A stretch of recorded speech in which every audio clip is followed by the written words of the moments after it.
Buenas noches, bienvenidos a una nueva entrega de Toque Final. Esta es la mejor forma de concluir una semana y abrir la nueva, lo mejor edificado posible sobre los acontecimientos más importantes del país y del mundo.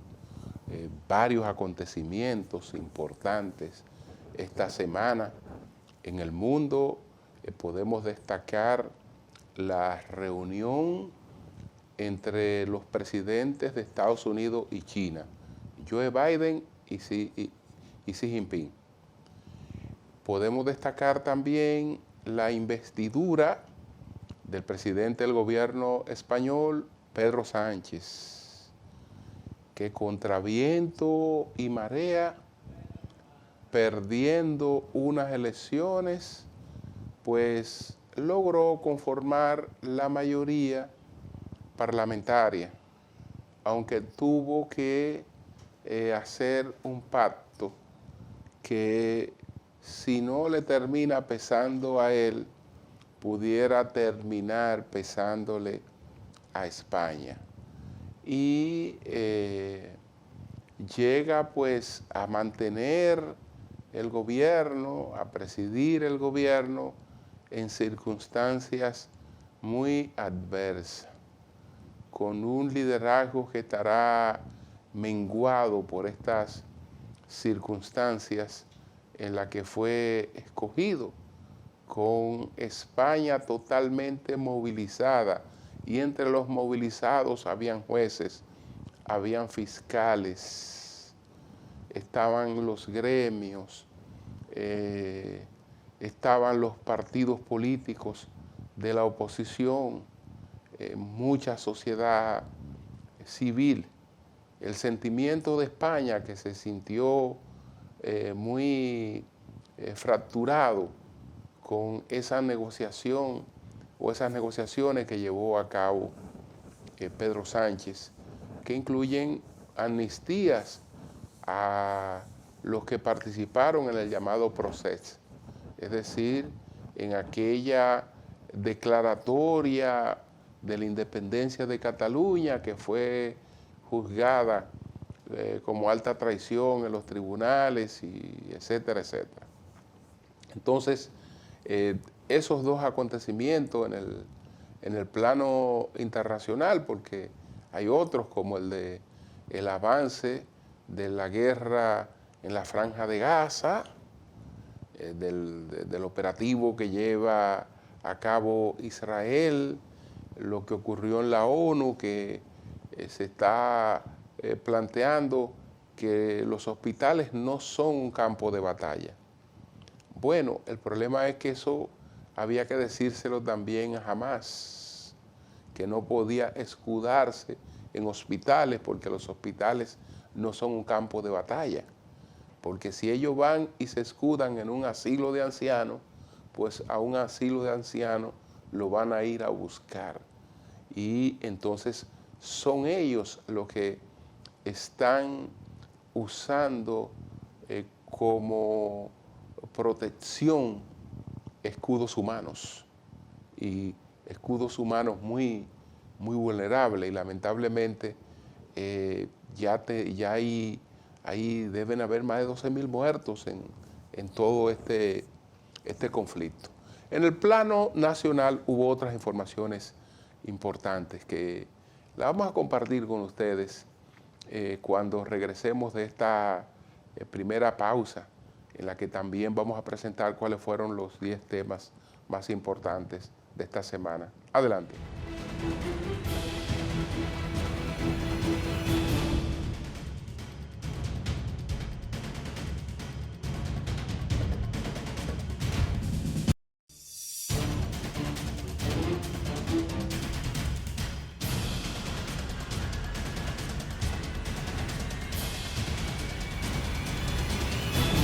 ¿Por qué las dos potencias más poderosas del mundo han tenido que sentarse a dialogar? ¿Por qué se ha producido esta reunión entre los presidentes de China y de Estados Unidos? El presidente Xi Jinping y el presidente Joe Biden. ¿Por qué razón? Cuando lo que hemos presenciado en los últimos tiempos es un agriamiento de las relaciones, empujado por la visita de Nancy Pelosi a Taiwán, lo que eso creó, luego por el conflicto de que Estados Unidos explotó un globo espía chino. Entonces, antes estaban en la guerra comercial que la declaró Trump. La declaró Trump. Pese a esto, China evolucionaba con su nueva ruta de la seda y parecía que nada la detendría para convertirse en el futuro en la principal potencia económica del mundo. Pero cuando China se encuentra cerca de la meta, a su economía le han llegado noticias que no son nada halagüeñas, pero tampoco son coyunturales.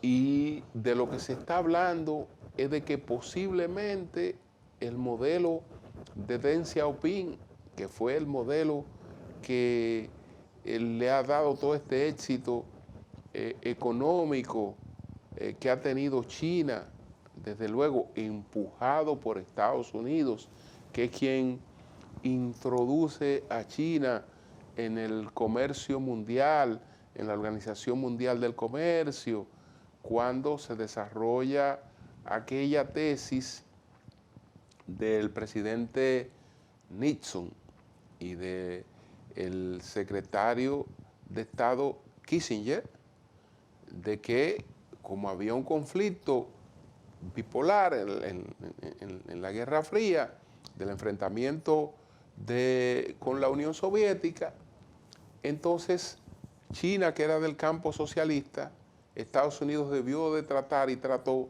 de que China estuviera más cerca de Estados Unidos que de Rusia, para evitar que dos potencias como esta del campo socialista pudieran actuar unidas contra Estados Unidos. Mejor Estados Unidos se acercó a una de ellas y ayudó a una de ellas a relacionarse comercialmente con el mundo, a insertarse en el mundo comercial. Y de ahí para adelante a China le fue tan bien que ha estado a punto de desplazar a Estados Unidos en esa materia. Entonces, ¿cómo es que están juntos? Bueno, están juntos porque Estados Unidos tiene serios problemas y China tiene serios problemas. Y si no se juntan, ambas potencias se debilitan y tal vez entonces ahora lo que es un pastel de dominio que está entre dos, pues puede que se reparta entre más. Entonces, tienen que unirse y tienen que buscar salida a problemas comunes. Ellos han dicho que una de las principales preocupaciones de China es Taiwán y que le ha pedido a Estados Unidos no interferencia. China garantiza que tampoco militarmente lo hará, no se tomará a Taiwán por la fuerza. Hay unas próximas elecciones y Estados Unidos le está pidiendo imparcialidad a China, no meterse en eso, etcétera, que los problemas del fentanilo y una serie de cosas. Pero China está buscando salida a su estancamiento económico y Estados Unidos también está buscando salida a problemas económicos, a disminuir este conflicto. A Biden le beneficia mucho ese encuentro a un año de las elecciones, porque presenta un panorama distinto, y además ahí nos damos cuenta que cuando los intereses llaman, todo se olvida, porque ellos están juntos, no importa lo que está ocurriendo en Medio Oriente, que un aliado de Estados Unidos está llevando a cabo una respuesta pues a unos ataques terroristas de lo que fue objeto. Está el conflicto de Ucrania, donde se supone que tienen posiciones distantes. Y hay otros conflictos. Sin embargo, ellos, por encima de todo, se han sentado en la mesa a discutir sus asuntos porque tienen que hacerlo. China tiene varios problemas. No solo un descrecimiento económico. China, su principal puntal de crecimiento fue el de ser la gran fábrica del mundo. La gran fábrica del mundo tiene problemas hoy porque algunos de los que lo escogieron como fábrica del mundo se están yendo a otros países de Asia. La fábrica del mundo tiene problemas también porque tiene un control férreo de natalidad y no está creciendo una población suficiente para sustentar la actividad económica. La fábrica del mundo tiene problemas también porque su industria de la construcción se ha detenido y porque hay una caída en la demanda de sus exportaciones. Entonces, por eso hay que buscar salida al estancamiento de la ruta de la seda y una serie de cosas. Por eso ambos tienen cosas que buscar y darse la mano a ver si superan estas difíciles situaciones que se viven a ambos lados. He hablado más de las situaciones chinas que de los Estados Unidos, porque los Estados Unidos la conocemos mucho porque se publican. La de China no son tan conocidas. Una pausa, retornamos en breve.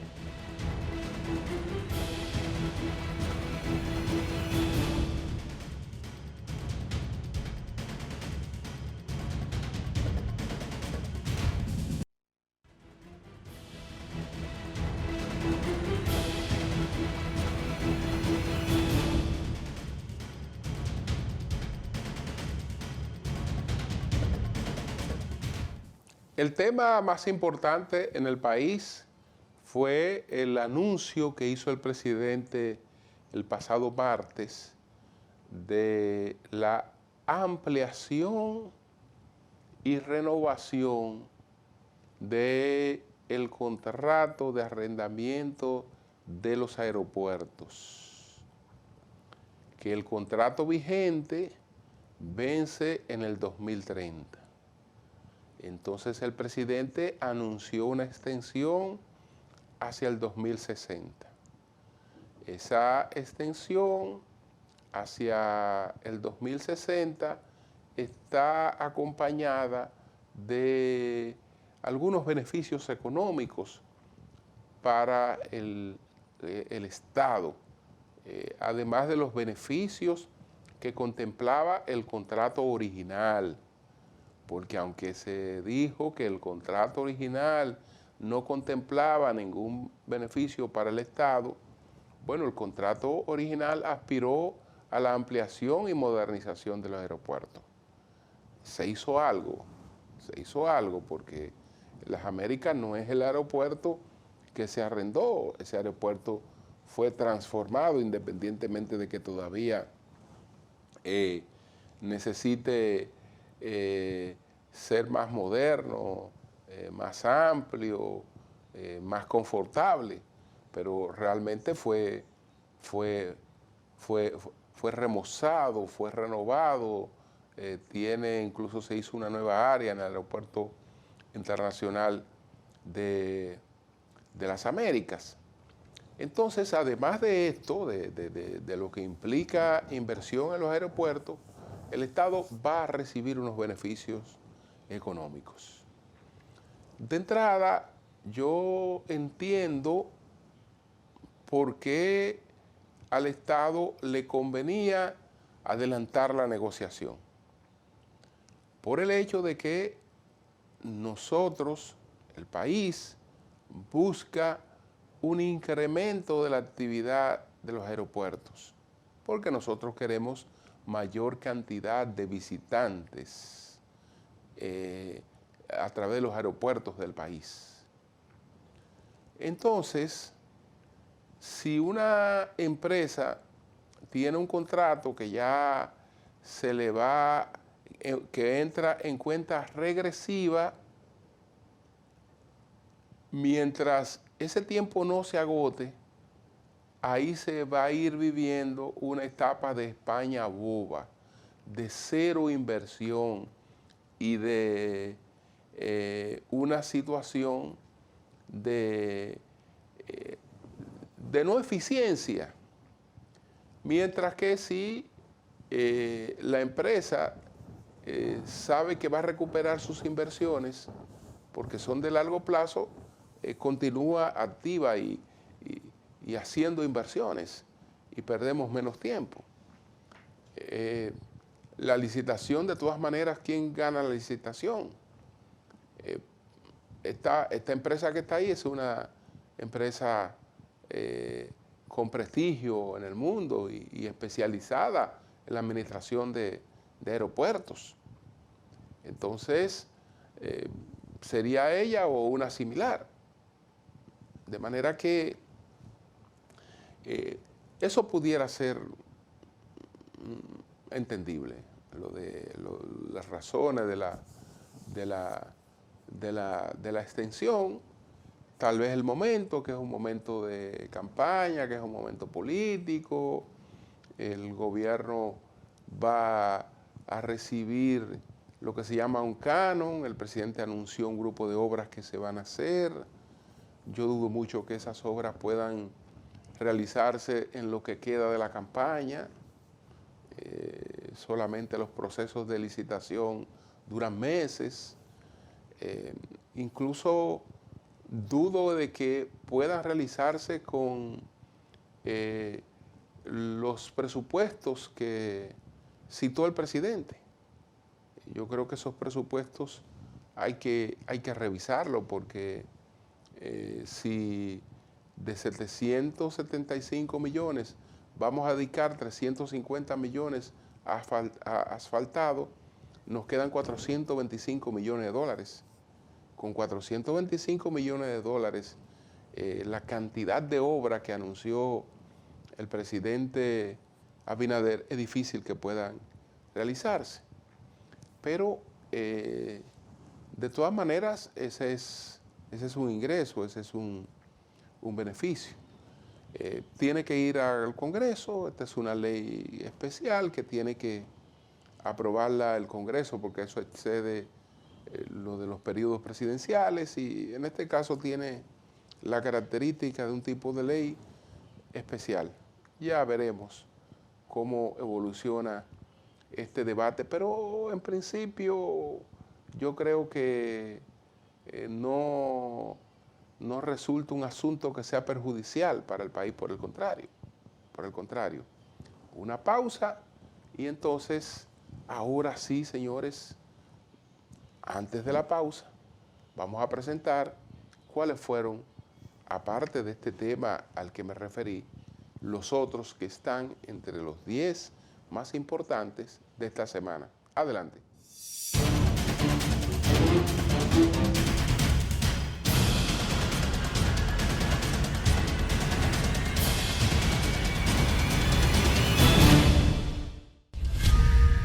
La alianza opositora Rescate RD, encabezada por los partidos Fuerza del Pueblo, de la Liberación Dominicana y Revolucionario Dominicano, firmaron una alianza opositora en los 3 niveles de elección congresual, municipal y presidencial para concurrir juntos en las elecciones del 2024. En un acto en el que el intermediario de este acuerdo, Miguel Vargas Maldonado, asumió la vocería, se enarboló la alianza opositora para el rescate de la República Dominicana. Se informó que Omar Fernández iría como candidato a la senaduría y Domingo Contreras como alcalde, ambos del Distrito Nacional. De igual forma, se informó que como alcalde de Santo Domingo Oeste, el candidato será Aquilino Serrata, actual diputado de la Fuerza del Pueblo por esa demarcación, y Carlos Guzmán será el candidato por la alcaldía de Santo Domingo Norte. En San Juan de la Maguana, el candidato a la senaduría será Félix Bautista y el candidato a alcalde Lenín de la Rosa. Por la alcaldía de Santiago, el candidato será Víctor Fadul y el acuerdo será parcial. Hasta el momento, la alianza opositora Rescate RD alcanza en el nivel municipal 145 alcaldías y 215 direcciones de juntas de distritos municipales entre acuerdos tripartitos y parciales.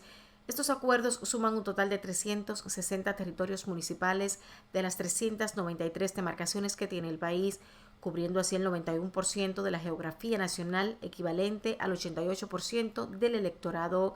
En el nivel senatorial, el PLD, el PRD y la Fuerza del Pueblo acordaron concurrir aliados de manera parcial en las siguientes provincias: La Romana, PRD, PLD, Peravia, PRD, Fuerza del Pueblo. De manera tripartita, PLD, PRD y Fuerza del Pueblo estarán en Elías Piña, Atomayor, Bauruco, Valverde, El Ceibo, Hermanas Mirabal, Espaillat, Barahona, La Altagracia, San Pedro de Macorís, Puerto Plata, San Juan, Santo Domingo y el Distrito Nacional, para un total de 16 senadurías hasta el día de hoy.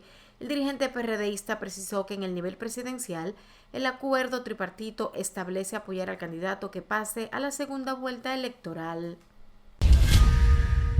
Las graves irregularidades detectadas en el proceso de licitación de la red de semáforos inteligentes del Gran Santo Domingo llevó a la Dirección General de Contrataciones Públicas a anular el contrato que hizo el Instituto Nacional de Tránsito y Transporte Terrestre, Intrant, con la empresa adjudicataria Transcorp Latam SRL y enviar el caso ante la Procuraduría General de la República para investigación. En atención a las violaciones graves al debido proceso, esta Dirección General declara la nulidad de pleno derecho del primer informe preliminar de evaluación de ofertas técnicas y el informe definitivo de evaluación de ofertas técnicas, lo que implica la nulidad del referido contrato, declaró el director de la DGCP, Carlos Pimentel, durante una rueda de prensa. Pimentel añade que la decisión se toma tras comprobarse que los actos administrativos emitidos por el Comité de Compras y Contrataciones del Intrans y que se fundamentan en los informes señalados adolecen de los mismos vicios que afectan su validez. El director de Compras y Contrataciones anunció que concluyó el proceso de investigación de 2 de las denuncias presentadas contra la licitación, que tenía como finalidad la contratación del servicio de modernización, ampliación, supervisión y gestión del sistema integral del Centro de Control de Tráfico y la red semafórica del Gran Santo Domingo, la que fue adjudicada a Transcorp Latam por un monto de 1.317 millones de pesos, pese a que el proceso contemplaba inicialmente un monto de 1.200 millones de pesos. Ello compromete al Estado por encima de su disponibilidad y podría acarrear responsabilidad penal y patrimonial para los funcionarios actuantes. Entre las irregularidades cita indicios de falsificación de documentos, composición accionaria difusa, movimientos sospechosos de accionistas, entre otros. La DGCP anunció que depositó el expediente ante la Procuraduría Especializada de Persecución de la Corrupción Administrativa PETCA para que investigue a Transcorp Latam SRL a fin de que se identifique a su beneficiario final y su participación en actividades ilegales o fraudulentas relacionadas con la contratación. El presidente Luis Abinader decidió hablar el pasado lunes sobre la lucha contra el narcotráfico durante la semanal con la prensa. En una exposición inicial destacó que en sus 3 años de gobierno se ha incautado más droga que en los 16 años de gobierno del Partido de la Liberación Dominicana, PLD. El mandatario presentó cifras para respaldar su declaración e informó que entre 2004 y 2016 apenas se incautaron 77.526.11 kilogramos de droga y dijo que, sin embargo, en apenas 3 años las autoridades actuales han alcanzado la cifra de 103.655.82 kilogramos, una diferencia de 26.129.71 kilogramos.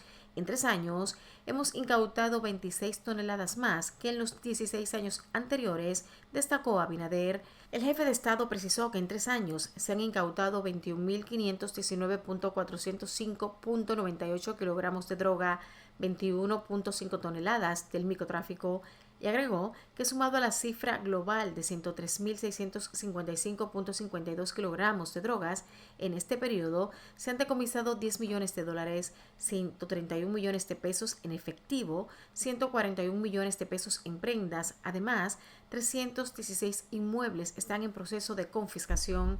Indicó también la realización de 283.099 operativos y allanamientos, en los que se ocuparon 826 armas, 7 aeronaves, 8.582 vehículos y 32 embarcaciones.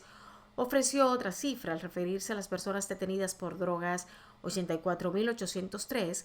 De esa cantidad, el 92% son dominicanos y el 8% extranjeros. De estas, unas 182 han sido extraditadas.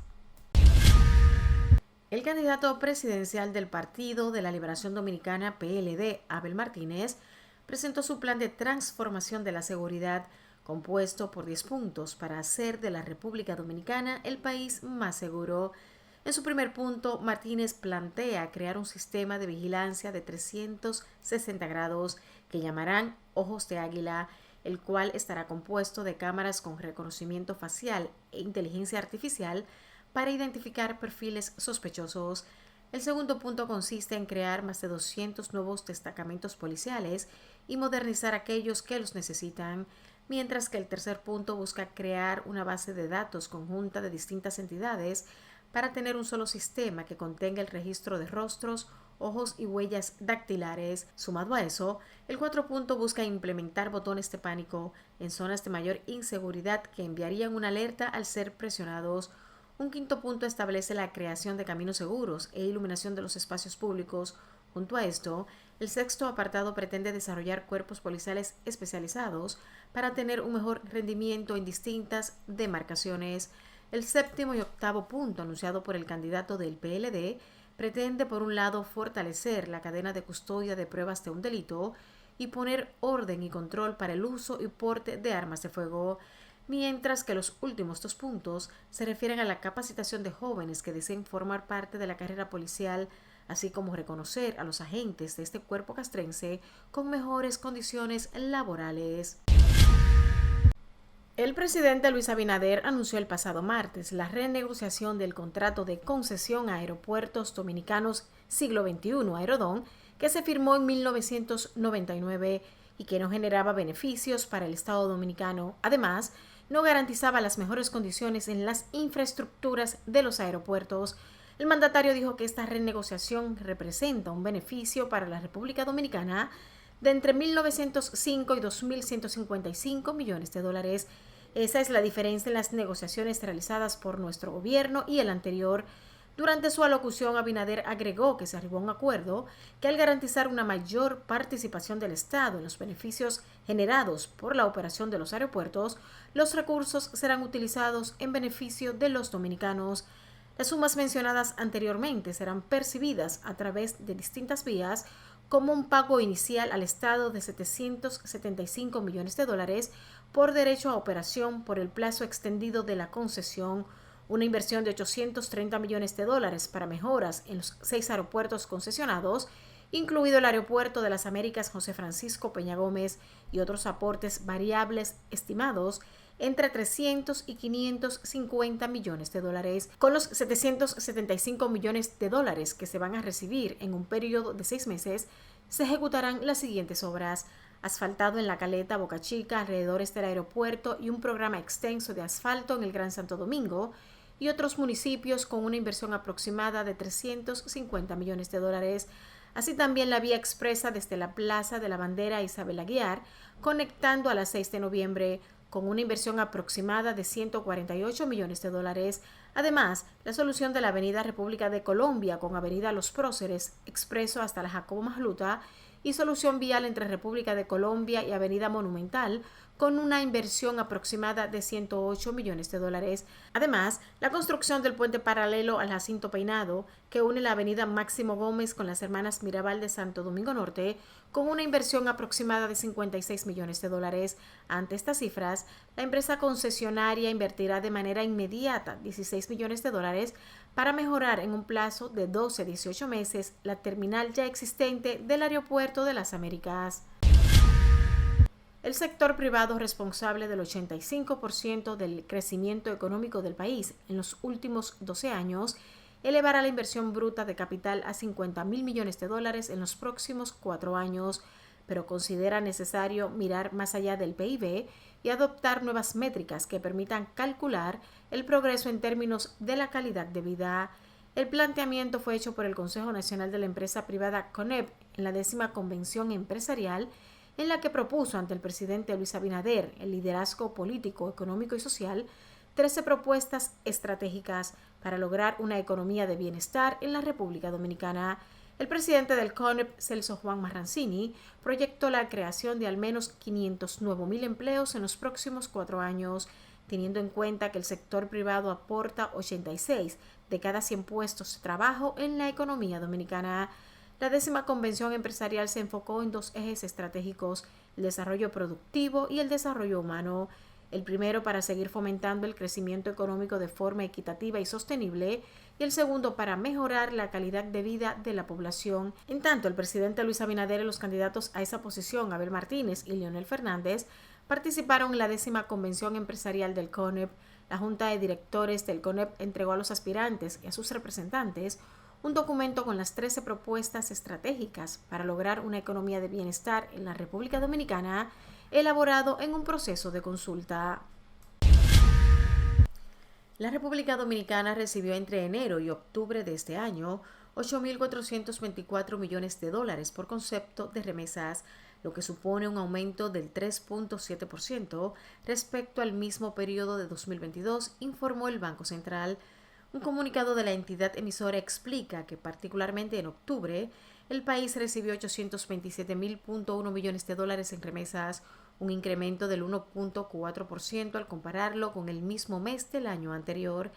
El 85.2% de las remesas recibidas en octubre provino de Estados Unidos, donde reside el mayor número de dominicanos fuera del país, mientras el segundo país desde donde los dominicanos enviaron más recursos el mes pasado fue España con el 5.5%, seguido de Haití 0.9% e Italia 0.8%.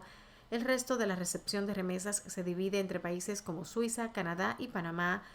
Los flujos recibidos entre enero y octubre se encuentran en línea con la proyección de superar los 10.000 millones de dólares al finalizar el año 2023, destacó la institución. El pasado martes 14 de noviembre se celebró el Día Mundial de la Diabetes, fecha aniversario del nacimiento de Sir Frederick Banting, quien descubrió la insulina junto con Charles Best en el 1922. Por su parte, el lema de este año 2023 es Educación para proteger el mañana. En tal sentido, las estadísticas de la Organización Mundial de la Salud refieren que aproximadamente 422 millones de personas en todo el mundo padecen de diabetes tipo 2 y tipo 1, y según la Organización Panamericana de la Salud, en las Américas hay 62 millones de personas que padecen de diabetes tipo 1 y tipo 2. Asimismo, la OMS precisa que 1.5 millones de personas mueren anualmente en todo el mundo a causa de la diabetes.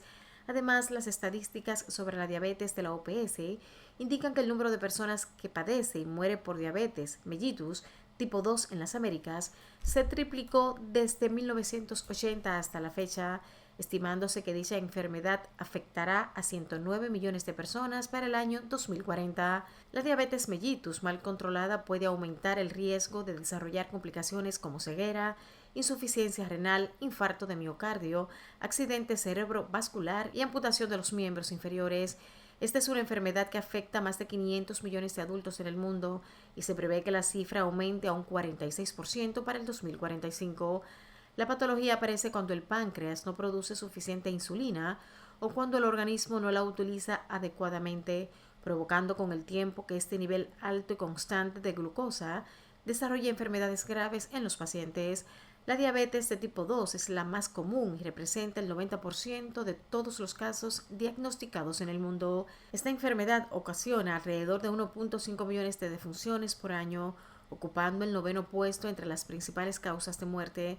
Datos de la Organización Panamericana de la Salud que indica que entre las principales causas del aumento de casos de diabetes en la población se encuentran la obesidad, el sobrepeso y la inactividad física.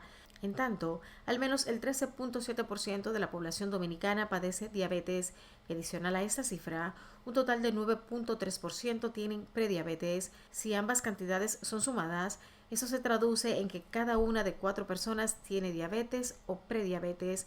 Aunque las cifras recientes sobre la cantidad de pacientes diabéticos en el país datan del 2021, especialistas afirman que durante el confinamiento por la pandemia del COVID-19, periodo en el que la población se vio obligada a adoptar un estilo de vida sedentario, la incidencia por la enfermedad aumentó.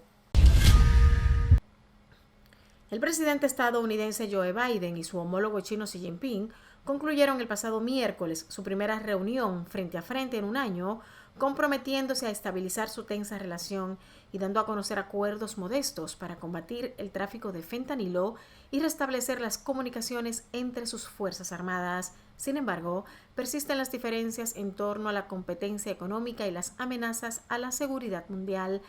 Los dos mandatarios pasaron 4 horas juntos en reuniones, un almuerzo de trabajo y una caminata por el Jardín Filoli en California, donde se llevó a cabo el encuentro con la intención de mostrarle al mundo que si bien son competidores económicos globales, no están enfrascados en una confrontación en la que el ganador se lleva todo.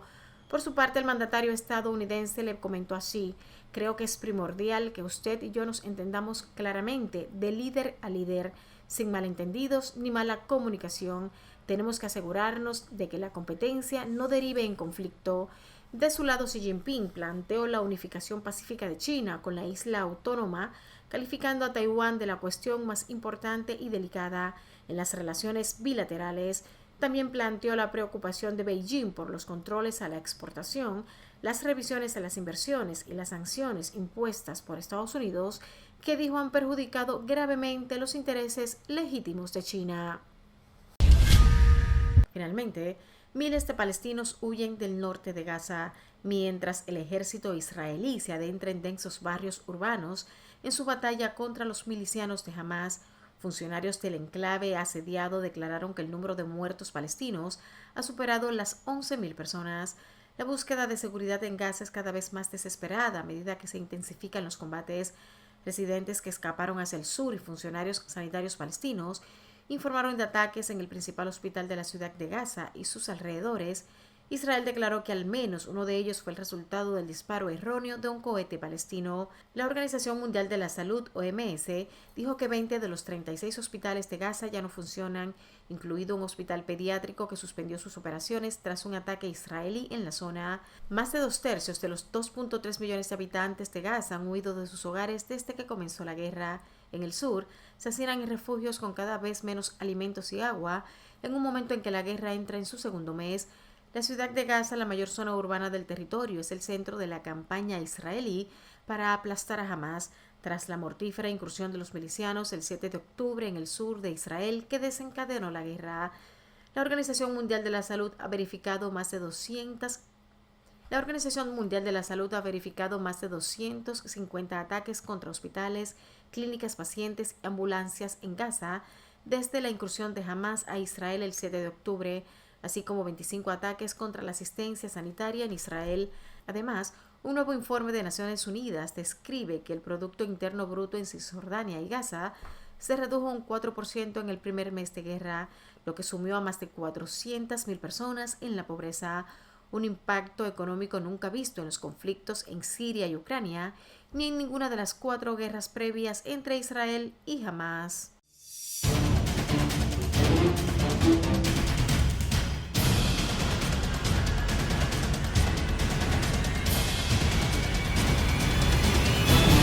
Retornamos en breve.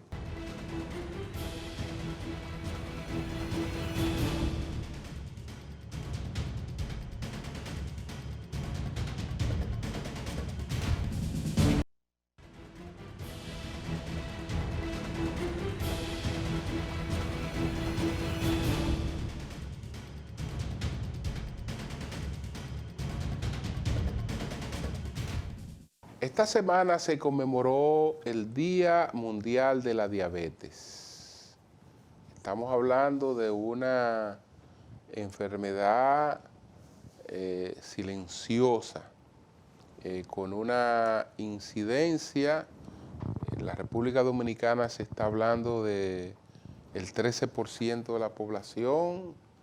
En el mundo se habla de 9.3% de la población, y hay distintos tipos de diabetes, hay compromisos que pueden ser hereditarios, hay situaciones a las que se puede llegar por un sedentarismo y un consumo desproporcionado de azúcares, de harinas, etc.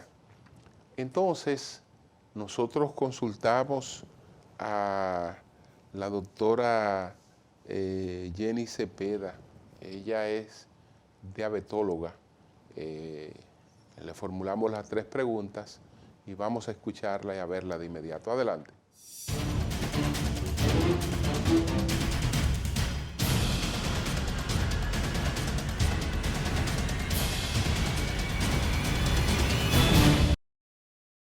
Las 3 preguntas. ¿Qué es la diabetes? ¿Cómo se genera y cuál es su incidencia en el mundo en la actualidad?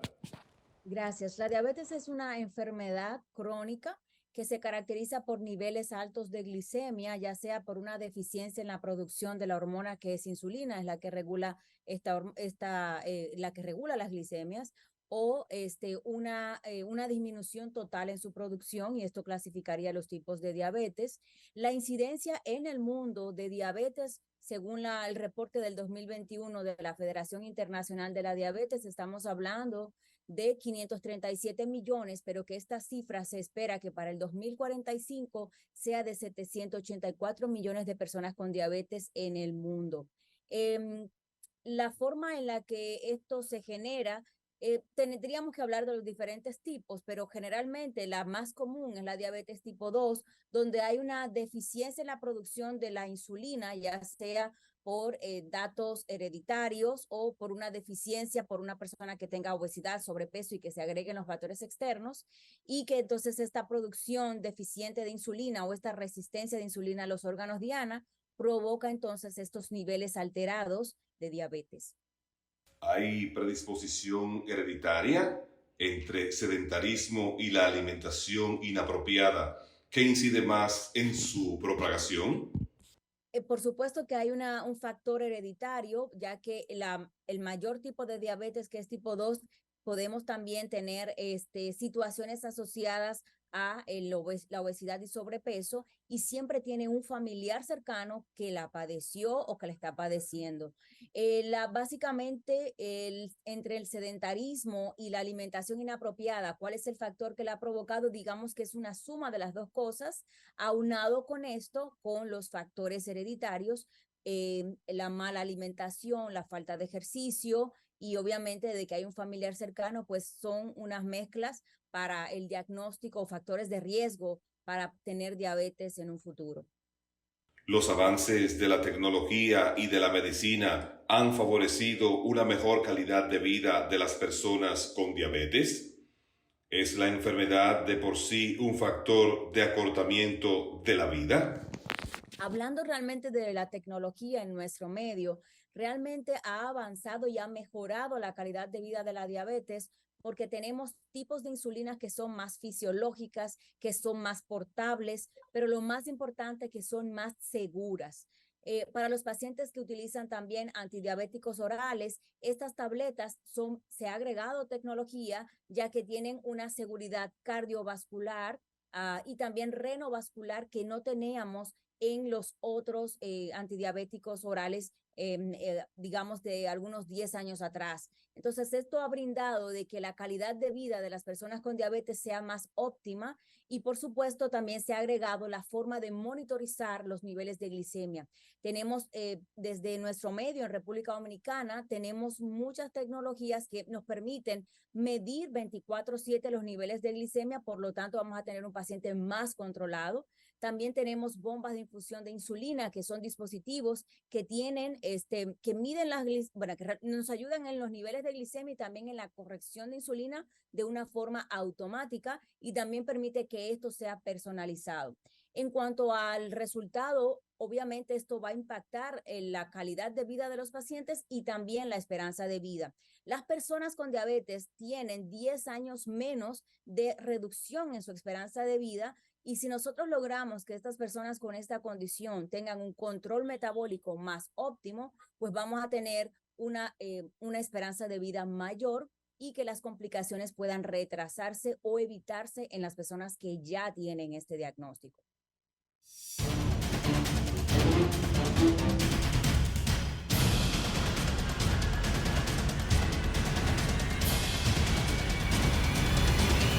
Una pausa, retornamos en breve.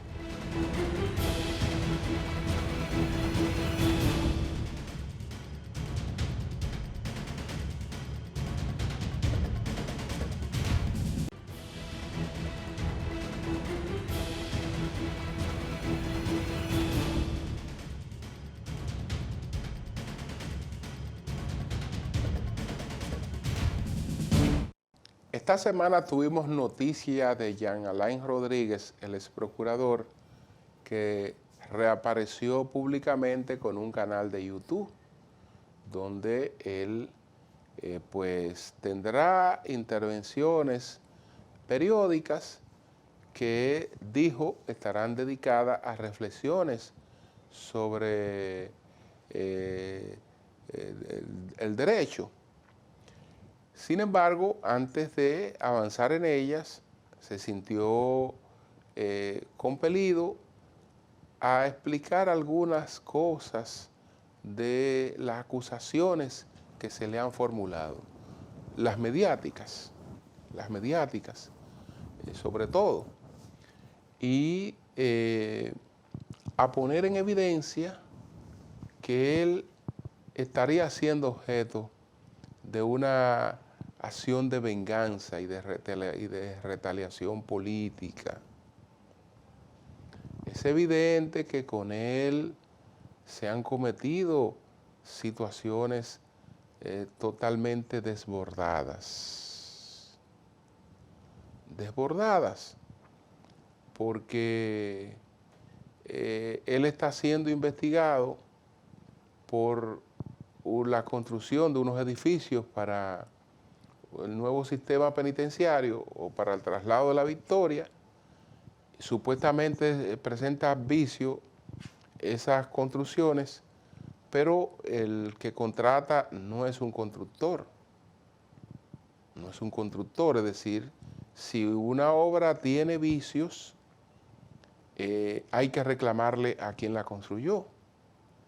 Y además hay una póliza que obliga a quien la construyó a resolver cualquier situación mientras la obra esté en un estado de garantía. Entonces, está eso, está lo que se creó o lo que se fabuló para justificar los allanamientos que se hicieron en su residencia, que se le atribuyó haberse llevado cosas que correspondían a la Procuraduría General de la República, entre ellos unos equipos contra drones.